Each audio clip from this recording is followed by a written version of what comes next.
I'm Nicole Lappin, the only financial expert you don't need a dictionary to understand. It's time for some money rehab.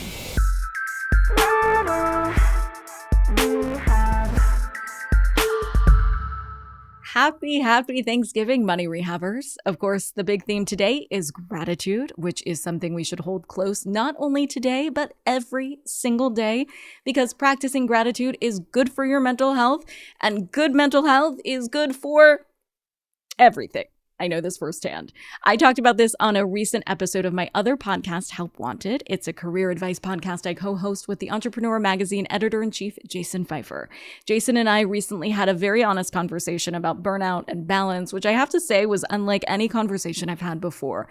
I often talk to girlfriends about this kind of stuff, but never have I gotten the male perspective before. In this conversation, we swapped tips we personally use to de-stress, and spoiler alert, one of my favorite tips is very on brand for Thanksgiving. So I hope you find this very helpful. And of course, I am so thankful for you. Duh.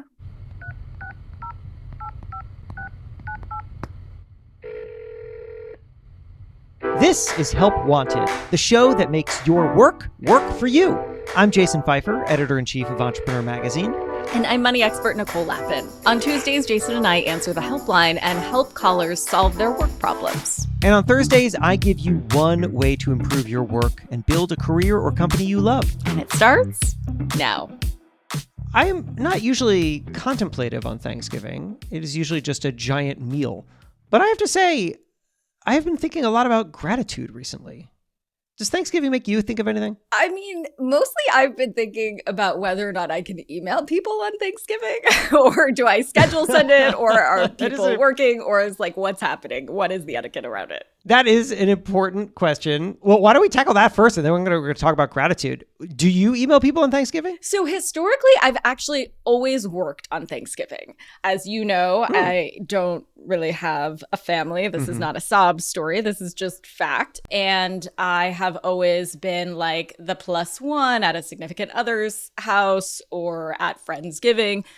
Mostly over-indexed on the Friendsgiving. But long story longer, I would always volunteer to work when I was at news networks in particular. Because they always need somebody to fill that spot. Everybody else had a family. This sounds so dark, but it's true.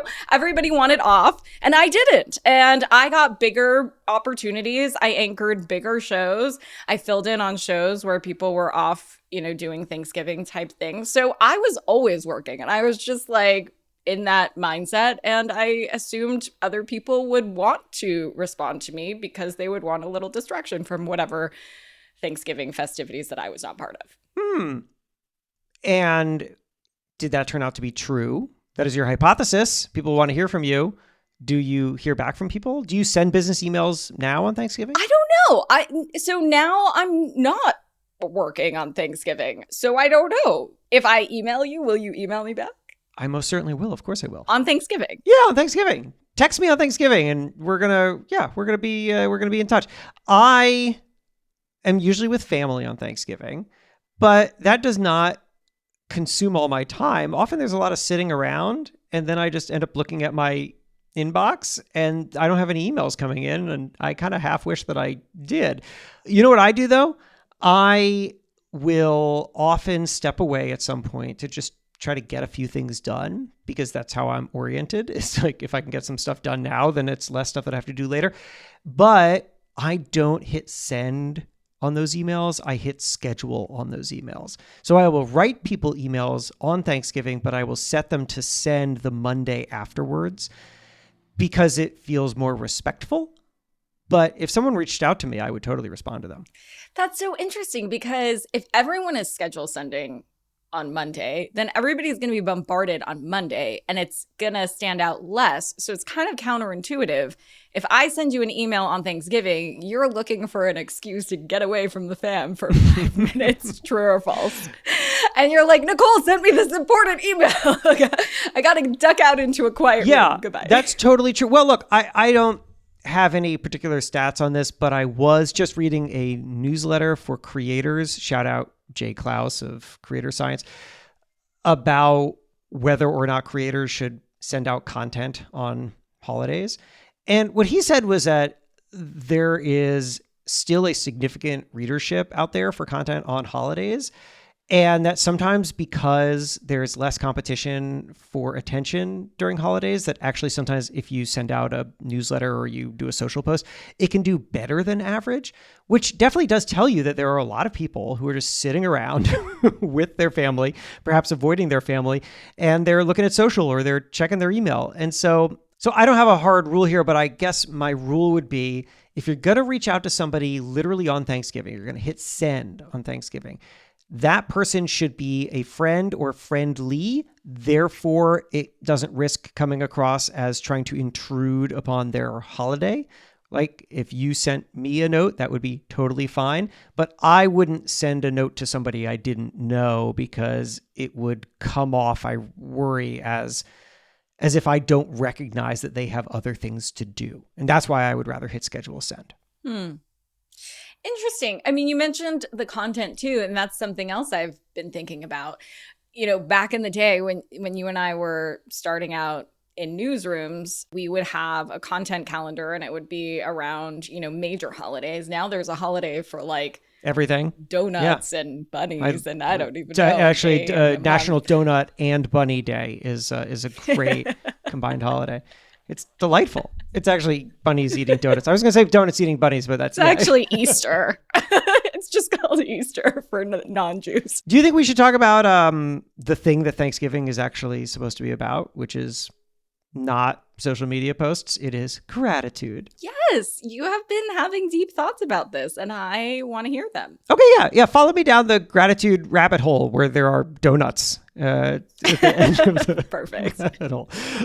So, all right, there's some context that needs to be known so that you can appreciate this moment that I had with gratitude, which was very recent. So about a week or two before we're recording this, I launched this premium version of my newsletter where I am now asking people, after spending years building a newsletter list, I'm asking people to pay. It's $15 a month or $150 a year. And I'm going to be doing all this stuff. It's going to be a second newsletter. It's going to be more responsive and like answering people's questions, and also going to be monthly office, whatever. Anyway, so I did not know. I have 45,000 subscribers. I did not know how many people would subscribe, but like I had it in my head, like, I don't know, maybe 100 to start. That seems reasonable, right? And then I was like, okay, wait, lower your expectations. 50. Just brace yourself for the possibility that it'll just be 50 out of 45,000. Anyway, I launched. I was very nervous about it. The next day I looked, and it was 14.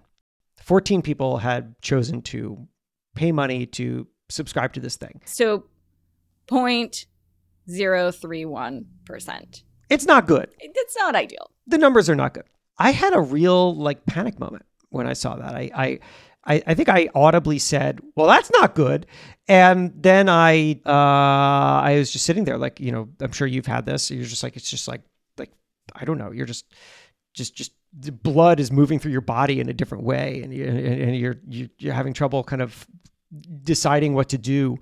You feel like everyone's seeing you. Nobody's seeing you. I was just in my office. What I did was I went to LinkedIn, which sounds pathetic, but that's what I did. I went to LinkedIn and I was just looking for a distraction. I was looking for somebody to write something that, yes, it was my happy place. My happy place is LinkedIn. Don't judge me. And I came across a post about how every scar is earned and every challenge is, right? It was sort of basic stuff about failure, but I connected with it. Like I read it and I was like, I needed to hear that today. Those are words that came out of my mouth. I was like, I needed to hear that today. And then I thought, oh my God, that is something that people say to me. Like I write a thing about failure, about going through some struggles. And those are the words that people say to me. They say, I needed to hear that today. And I realized I am rarely in the position of feeling like a total failure. It's really valuable to be there. It gives me ideas for how to be useful. It makes me more empathetic. And then I thought, oh, this failure was useful. And that is a powerful thing, because I think the problem with failure I came to think about is that failure often feels final, right? It's like we did a thing and we failed. Now we have to like carry it around. Like it's like just a giant weight that we can't put down somewhere. But when failure is useful, then we know what to do with it. And, we are, you and me, and I would assume everyone who listens to this we're people of action. We want to do things. So failure is hard because it feels like inaction. But what if failure can be action? What if it can lead you to something? And I thought, this is great. This is really useful. I should communicate this. And so I wanted to write a newsletter, the next one, about this moment of failure that I had and how I came to reframe it and what I think is important about failure and how failure can be, if you can find a way for failure to be useful to people, then that's great. So anyway, so I wrote this whole newsletter out. And the thing that I didn't do was acknowledge the 14 people who spent money on me. And very, very fortunately, I showed it to a few friends. One, my friend Dave said, you need to acknowledge the 14 people. So I added some things in. And then late at night, the night before sending this email, it was like almost midnight. And I was like obsessing over this email. And I texted my friend Tara Mackey, shout out. Tara's in California. And I just figured she'd be awake. And I was just like, can you read this? Because I needed that. Tara's got a good like gratitude vibe about her. She's like she carries. And I was like, I feel like I need your eyes on this. And so to send it to her, and she sent me this voice memo back, which actually I have a bit of it. You want to hear it? Yes, please. Okay. It felt like, and tell me if I'm wrong, it felt like you've been so focused on the failure that you haven't taken the time to really just sit in gratitude about the people who did buy something that they have never experienced before. You know, they're buying into an idea of something. They don't get a physical product out of it. You know, they are paying to get more of you. Yeah, it went on like that for 2 minutes. That's so nice. It was so nice. But you know what? The thing that really struck me the most was when she said that they're paying for an idea. It caught me because we can get so caught up in the things that we want that we forget what it means for other people to make decisions. And until then, I was like, well, I've been thinking about this newsletter for a long time. I know that I can deliver a good thing to people. But when Tara was like, they're buying an idea, what I heard was, dude, they paid for what is currently nothing. Like, it doesn't exist. They've never seen it before. It's not a product that like you could try and then buy. You're not in Whole Foods sampling things. Like, this is literally air, and it's air that you haven't even produced yet. And 14 people, which is not nothing. It's not nothing. And they paid the equivalent of $150. That's a lot of bucks. It's a lot of bucks. So I wrote a bunch of stuff for them. So first of all, I added a whole bunch to the newsletter that I was going to send out where I wrote, for example, let me honor the importance of this. These 14 people, and then I stole some of Tara's language. These 14 people bought something they've never experienced before. In fact, they just bought the idea of something. They're paying because they trust me. That is humbling. It is an honor. I never, ever want to forget or diminish that. And I've written them directly to say so. And then I did. Stick around. Help Wanted will be right back. Welcome back to Help Wanted. Let's get to it. And I wrote this thing about how the words thank you, they're so small that they can't begin to carry the amount of weight that they sometimes deserve. You know, it's funny. It's like if you drop something on the street and somebody picks it up for you, you say thank you. If somebody does something incredible for you, if somebody spends money because of an idea, the words are still thank you. It's like, I started to think about how it's like, it's almost impossible to jam as much meaning as you want into that. I wanted to stuff 20 tons of gratitude into these words. And it's so hard to, but the thing that I did that I think was most important was that I was forced to recognize what it meant for other people to make a decision that until that moment, I was so focused on my decisions that I hadn't really appreciated theirs. And so I'm great. I feel gratitude towards them, but I have to say, I also just feel gratitude toward being forced to recognize that.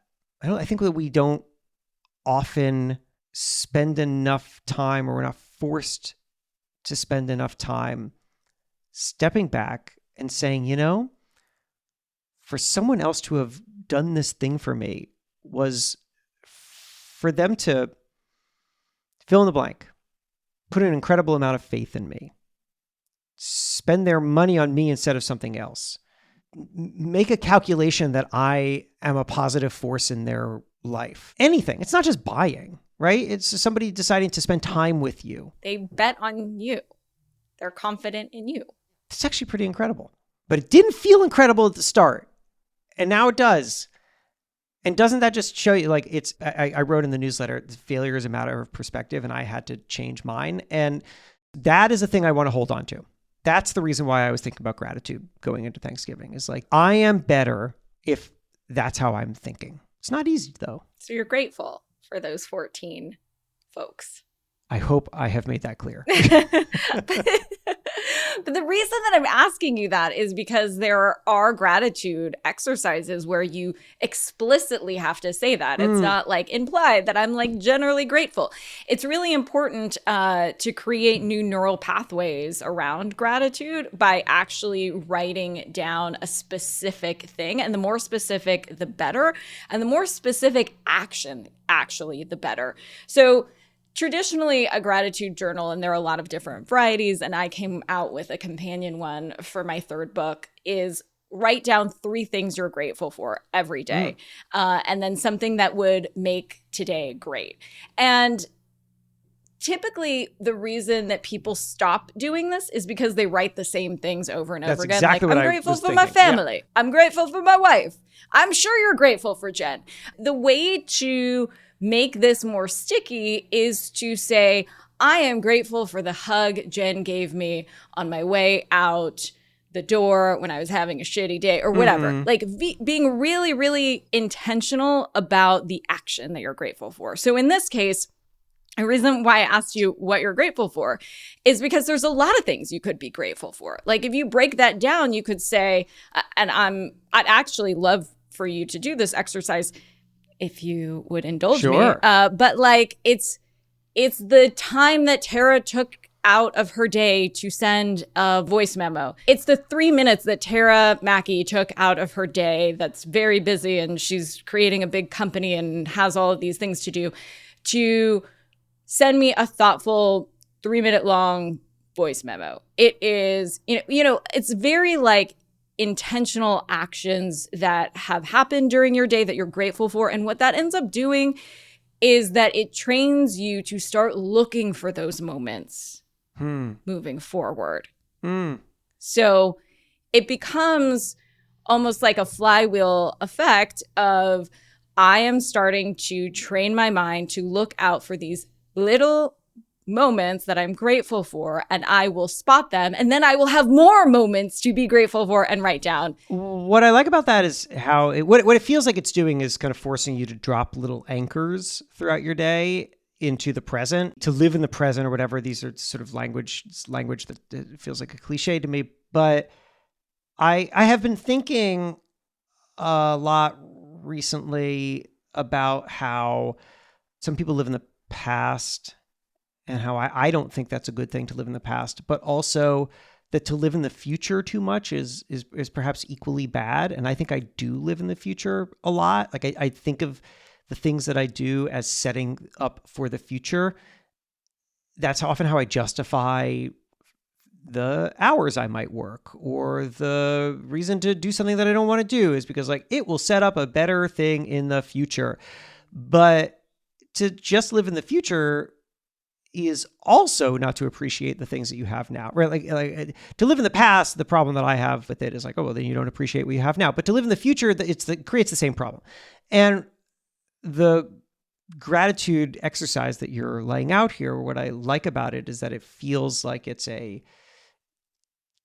more than anything, is a habit building process of recognizing good things that you have now and why they're valuable to you now, which is very useful. And science shows that actually to be present in a certain moment that creates a memory, you have to be present for about 20 seconds. Now that sounds like no time at all, but like really not thinking about any other thing or being distracted by a ding or a buzz or anything for 20 seconds, like is actually quite hard until you train yourself.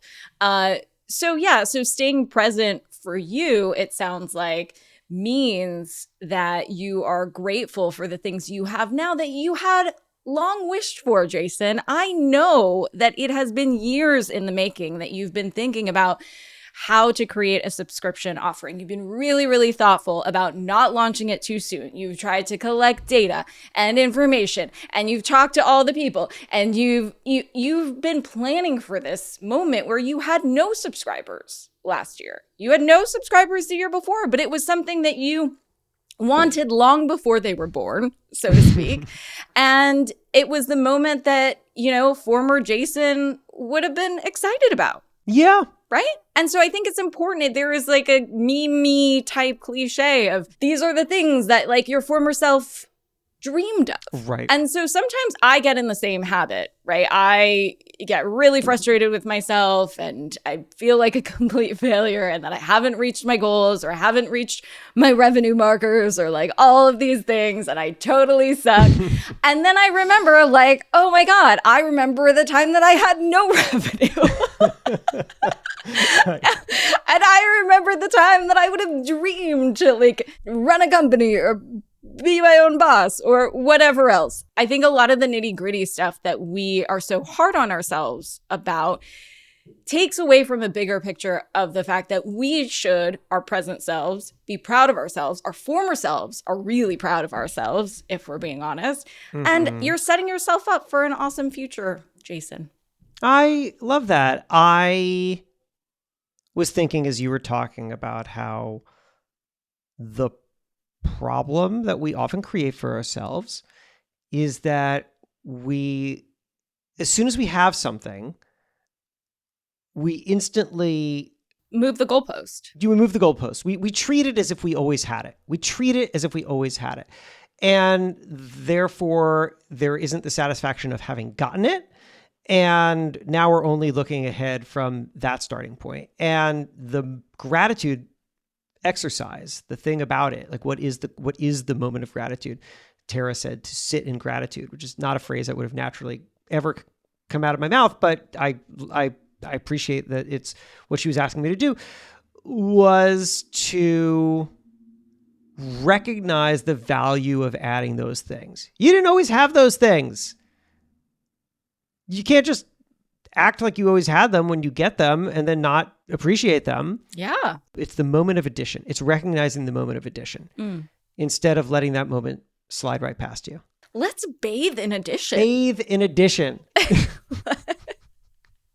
Tara wants us to sit in gratitude and I want us to bathe in addition. It's Nicole's new body wash line. So let's do the exercise. Okay. And it can include this story or it doesn't have to, but, pro tip, I think it would be nice if you could sort of deconstruct the areas of this story that you're grateful for. Because it's, yes, to be grateful generally is really nice. And that's like progress and you're sitting in it. But like, if you really want to bathe in it, like get specific, Jason. Okay. To go with the story, I mean, number one, the 14 people that cannot be overstated. Those are 14 people who don't know me and who just believe in me. And, it's hopefully easy enough for people to be able to point to someone who, and love, a family member, a dog, something. There's something in your life where you could say like that creature believes in me. But to find strangers who do it, that's actually a pretty remarkable thing.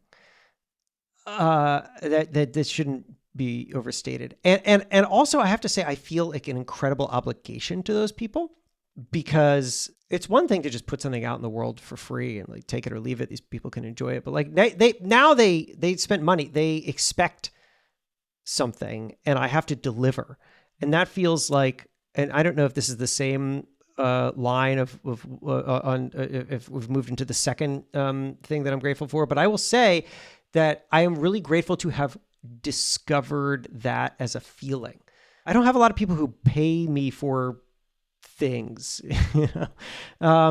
outside of maybe like there's a client relationship where somebody paid me to show up at a talk or something. But like, I know I can deliver that. I know exactly what that looks like. This is like some sort of ongoing relationship now that I have with people. And I'm really grateful for it because it gives me an opportunity to learn what that's like and to rise to the occasion. And I think that I will be a smarter creator and person because of it. So I'm grateful for that. You know, what's really fortunate about it, I think about like Tara and sending me that voice memo is I'm grateful that Tara did it. Tara had just gotten her kid down. She was like sitting in bed and now whatever the hell she was doing, she wasn't doing that because she was like reading my bullshit. And so I like really appreciate that. But also I have to say like, the thing that it also just makes me feel grateful for is that I have just a great network of people. Like a really great network of people. Like I turned to Tara in that moment and she totally delivered. I could have turned to you. I could have turned to other, I have a lot of people who I trust, and who I know will set aside whatever it is that they are doing, to help me. And that's like, right. It was Tara in that moment and I'm really grateful for her for that. But like, I'm actually really even more grateful for like what Tara represented in that moment, which was the number of people that I can turn to. That's a powerful thing. Any given Sunday with Jason's network. And you know why that is, Jason? Is because you show up on so many people's gratitude lists. No doubt. You've shown up on mine. Thanks. You are the one that's also there in the middle of the night after you get your kid down, or maybe as an excuse to not get your kid down. I've taken that. And I'll do it again. And you've responded. And just remember, like, you show up on a lot of other people's gratitude lists. Oh, I appreciate that, Nicole. Well, you show up on mine, and very soon, so will your new line of body wash, which I'm going to be very grateful for. I'm going to smell the gratitude every morning. So you could text me about it on Thanksgiving. Help Wanted is a production of Money News Network. Help Wanted is hosted by me, Jason Feifer. And me, Nicole Lappin. Our executive producer is Morgan Lavoie. If you want some help, email our helpline at helpwanted@moneynewsnetwork.com for the chance to have some of your questions answered on the show. And follow us on Instagram at Money News and TikTok at Money News Network for exclusive content and to see our beautiful faces. Maybe a little dance? Oh, I didn't sign up for that. All right, well, talk to you soon.